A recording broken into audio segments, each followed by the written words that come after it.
Welcome to Therapy, Tech, and Takeout, where humor meets healing with bite-sized chunks of wisdom and techie tips. I'm Toni Teixeira. I am a therapist, entrepreneur, fix nerd, and still recovering overthinker.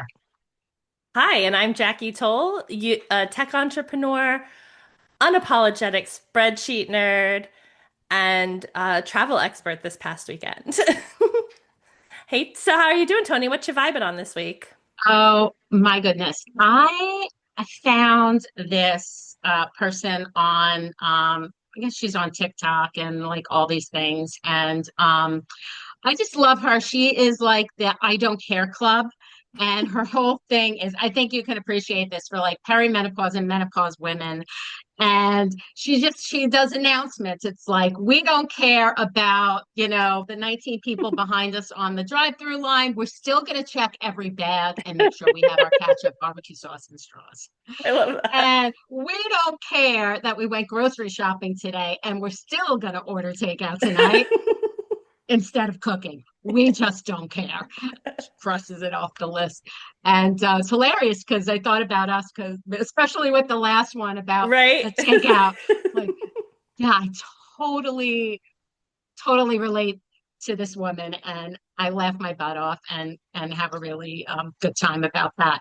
And this topic is a little maybe apropos about what I'm following on social media today for Right? our topic today, Absolutely. right? Yeah. Absolutely. Um, we'll get to that soon, but I want to find out about your travel. You just had a trip. I did. I went on a girls' trip, like a girls' weekend to celebrate two birthdays, a 21-year-old and a 50-year-old. And it actually turned out to be three birthdays because one of the other women that was on the trip had just had her birthday and she had turned 59. So all the ladies had crowns and sashes and it was so much fun, such a great like mix of energy, lots of women. I've never done a trip like that before. How many We did people? it How many was people were you? like at most things we did, we were like 11 to 13 people. Like people came in and out and like, did their own things at times. But yeah, it was a pretty big group. And just a lot of fun. Did a bunch of stuff in Vegas I've never done before. Even Mm, we kayaked down the Colorado River, which was a really cool experience. So nice. I'm That's super grateful for that opportunity. And I'm looking forward to talking to you today about this really interesting thing because I noticed for us, at least on this trip too, right? We were especially with the younger girls, like social media and like what we're all seeing. And a lot of everybody on this trip or came from a diverse group of like political backgrounds and insights and stuff. And so it was really interesting. We had conversations about how what we see is really shaping our perspective on mhm. things. And that taps into the article we're talking about today. It's called Want to Change Your Life? First Change Your Algorithm. And it was in Psychology Today, and it was by, sorry, I lost my notes. It was by Lindsay Godwin. Mhm. Um, and so this article talks about how the patterns in your thoughts and behaviors are kind of like an algorithm and program your brain. And I thought it was interesting because just a few weeks ago we had talked about the article by Ido Geffen, I think it was, in the LA Times. They kind of argued the other point of that. And as I was thinking about that, getting ready for today, I really didn't feel like there was conflict between the two things. Because I really think it's like looking at things from two different perspectives rather than like one thing and being in conflict. But I'm interested to see how you thought all that lined up, Tony. So my attention span is about the length of a goldfish. So you're talking about something we recorded a while ago. You were saying about the different sides. So you're gonna have to explain that to me. Of course, we read that article. I think it was, oh, what was it called? It was called uh The Human Brain Doesn't Learn, Think, or Recall Like AI, Embrace the Difference, where we talked about the value of messy thinking and how the brain Oh, wasn't an algorithm and tying it back together. I'm sorry, I didn't mean to spring that on you. just throw it But out yeah, there. like Yeah, that no one problem. kind of said like Yeah, that the algorithm metaphor was sort of like a dangerous correlation to make in certain aspects. And I agreed with it in certain aspects. And yeah, then this yeah. really does talk about though how patterns and stuff do form neurological connections in our brain, and that is similar to how an algorithm works. And so I think at like a surface level or a high level scan, you might think, oh, these are really in conflict with each other, but I didn't think they were. Yeah, I don't think they're in conflict at really at all with each other. One was really about that last one about how we might look at the brain. And I think that this particular article is about how the algorithms that feed our brain wire us for certain perspectives, emotions, Yeah, yeah, perspectives and emotions mostly. So in that way, I think that they're different. Yeah, it depends on the messages that we're getting. absolutely. Absolutely. So I had a real, um, probably for you, like basic question, but I'm interested to understand how, from a therapy perspective, working with a therapist helps people rewire some of these patterns that get set. Yeah. So, well, it's interesting. I think, like, can we touch on the article Yeah, yeah, itself? Would that definitely. be okay? Absolutely. Because the article talks about how, and I think, and I know we've talked about this already, that what we see in our feed shapes more of what we see in our feed. And so, what we see in our feed, we mm, kind of believe that that's what's out there. That's one piece, but also getting fed that over and over again. It's like having a dialogue with ourselves, like that. That's the way the world Yeah. is, right? So that the negative stuff that we see over and over again, it just reinforces maybe the negative perspective that we have, right? And we're not getting any other information that's coming in. So you asked about therapy. So like, the way therapy really works, I always think of it as like I'm alongside of my client on another mountain. They're on one mountain, I'm on another mountain, and like we're climbing a mountain because I got my own mountain, right? You know? But from my perspective, I can see them on their mountain and I can see things a little bit differently. They can't see the rocks that are curved, like just there, that they don't know they can reach around and grab, but I can see that from here. So that's where therapy comes into play, where yes, you're getting a different perspective and you're getting a way to shape other ways of thinking that could be more helpful and dealing with sensations and feelings to feel safer with them because like I especially deal with the sensations. A lot of us feel really scared when we feel anxious, so then we feel more anxious. So it's also creating, a holding space and encouraging people that you can be with this feeling or this thought that doesn't feel really good, and we can work together so that it doesn't hijack you. Now, people who are on social media and seeing negative stuff, they're getting hijacked. They're really staying in the place of all that negative thinking and not even realizing that maybe it's not so helpful, or that there are any other perspectives. I hope I answered your question. No, I thought that was wonderful, and I love the analogy. Hmm. Really puts it in perspective. I even remember back, one of my favorite children's books was, I don't remember who it was by, but it had that same sort of theme about it, where it was somebody who looked across at the apartment building across from her, and it lit up, and it looked like gold, and she came back to hers, and she thought it was so like dingy and gross, and when she met somebody that lived in it, she was so excited, and they were like, "What are you talking about? Mine is old and gross," and it was just from the perspective that they were seeing each other, or each building and stuff. So I love that idea. And I think that makes a lot of sense for Hmm. therapy's role in helping people out, Yeah. Yeah. interrupt And I, these cycles. and I think that relates to what we're talking about. Like, what would it look like if somebody's feed looked different? For That would be sure. like having somebody on another mountain, Yeah, because of the way, our kind of scrolling really shapes what we see over and over again. Yeah. absolutely. Absolutely. And I think, I think we've talked about this in the past, but it would be interesting to see, from some of those other like modalities like news or anywhere where even like Netflix, right? Like what does your Netflix landing page look like versus what your husband's Netflix, or some whoever is Different. different, in your group that like I know mine looks totally different from everybody Yeah. else in my families and stuff, And that's like feeding us, still same type of thing, right? Like the stuff they think we want. And that's not Hmm. always, if I just fed myself what I want, I would only eat like M&M cookies. But but you need to eat a diversity of things, and Well, there's a diversity of things that taste great and sometimes even better than well, M&M cookies. the difference between you and like kind of the people that are on social media that like this perspective that we're talking about is that there are other foods to eat. Yeah.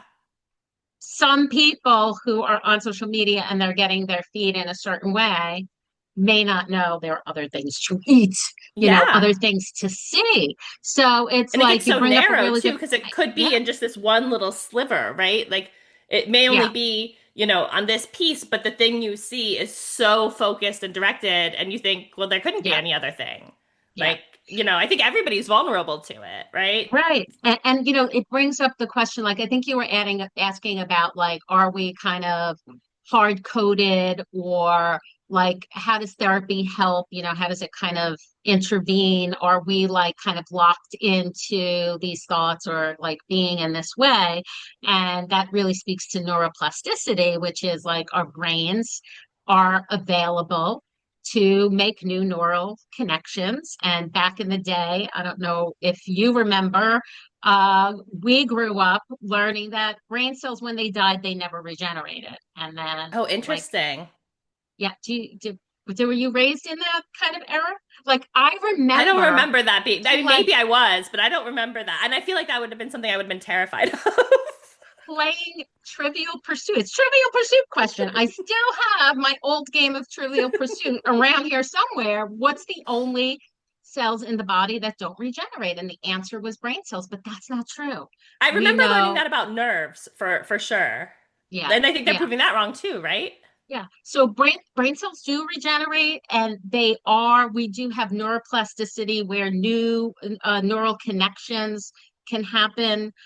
So it's not like kind of, a done deal, that our brains can't learn new things because they really can. There's way more growth than we think there are with our brains. So this is just, kind of like speaking to the positive end of this is if we change things, if we change the information that comes in, we could change our perspectives, our attitudes, how we feel about ourselves, other people. My hope is that's what I can help my clients do when they come to me and and Absolutely. they're feeling really stuck. That there's hope that we Yeah. can change. I think it's so interesting that like right now it does feel, I don't know if you feel it, I feel it like everybody's like in their own camp, and it's like hard, it's like almost kind of like intimidating, or like to what, wonder what, or you try to guess what camp this person's in or that person's in, with like politics or social issues or things like that. It feels really divided in a way that feels new or different or more intense.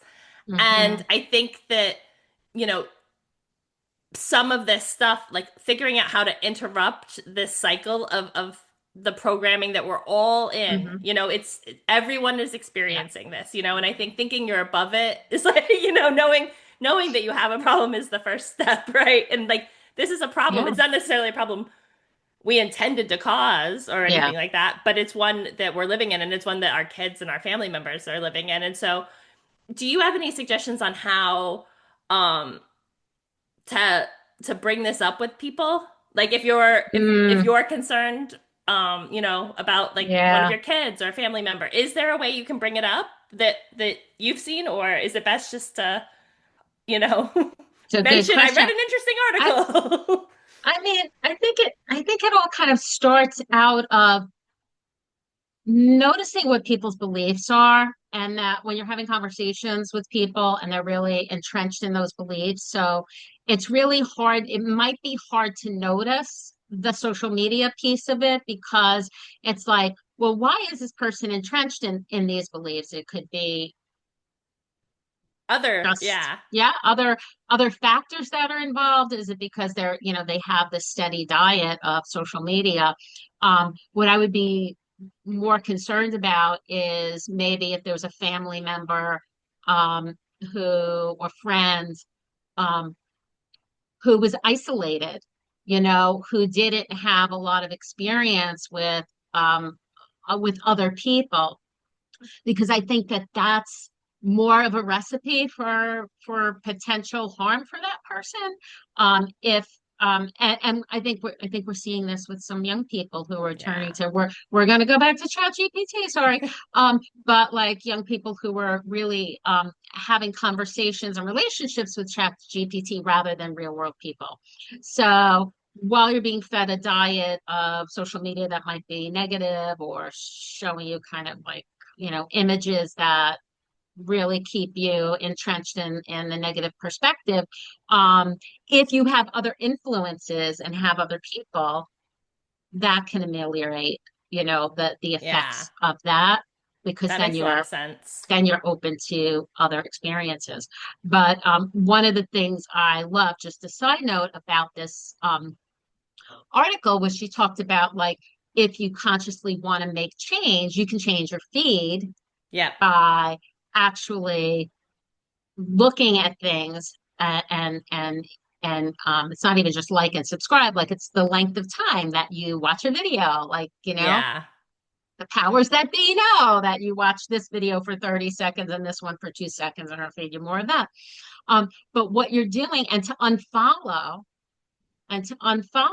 the things that are feeding kind of that negative um, side, that negative part. And what I loved is she actually brought up, I'm going to duck down for a second because I can grab my book. Um, Barbara Fredrickson, positivity, about the Yeah. broaden-and-build theory, who I love Barbara Fredrickson.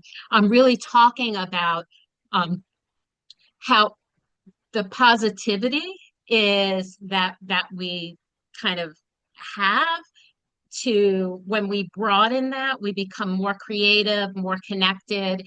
There's so many things. It's like we think that like food and water and shelter are the things that we need to survive, Good old but to Maslow.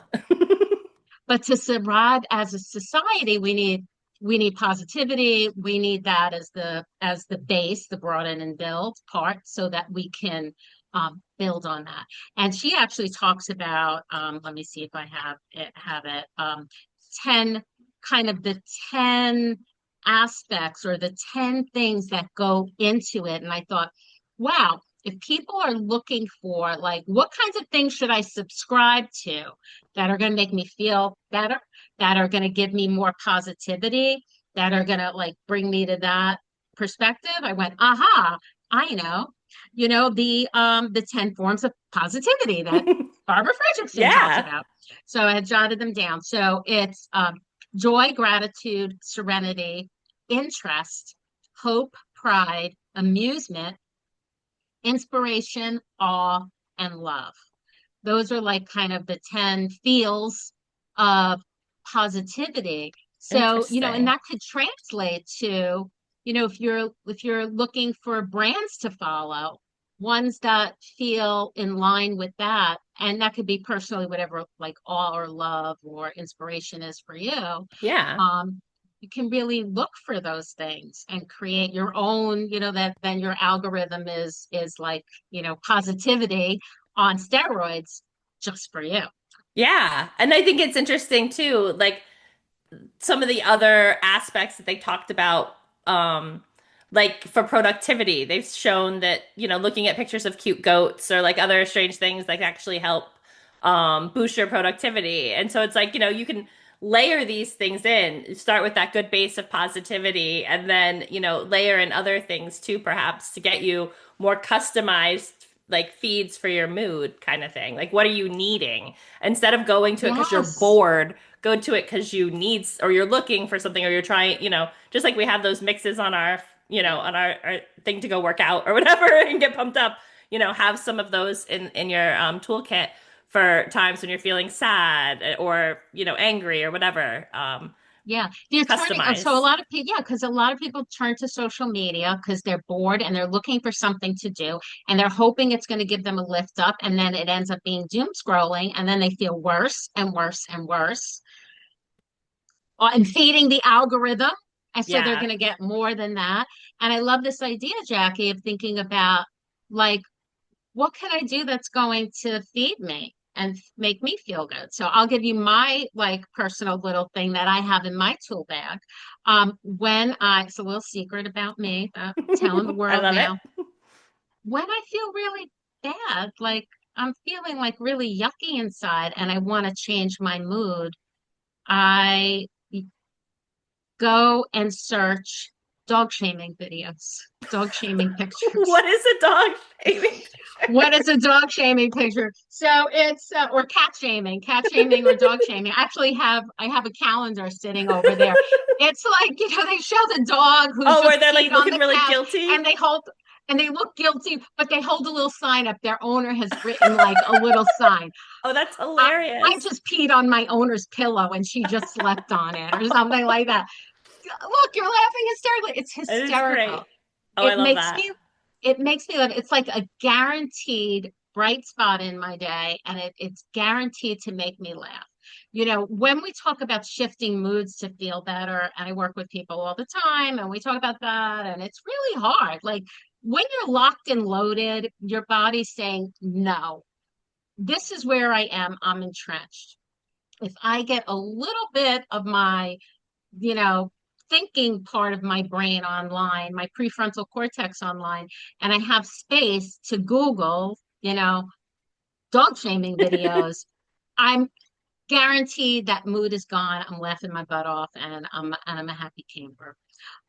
So it's really finding the thing for you. Do you have I hate to put you on the spot, but do you have like kind of a go-to thing that changes your I don't mood? know if I have one that's like if I'm in um like I guess it's like if I'm in a I don't want to cook dinner mood.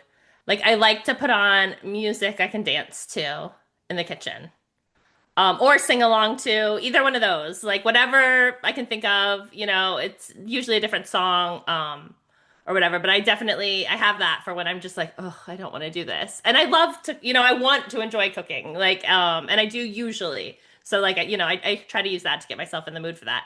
And then sometimes too, like when I'm feeling overwhelmed by like, if like the news is super depressing and I'm feeling just like, in Mhm. a place that doesn't feel like it's like something else's energy, that it feels like an inauthentic bad energy. Yeah, I love to put on Tegan and Sarah. It's like one of my favorite bands from like when I was younger and like still today, but like their songs just always Yeah. make me smile. So yeah.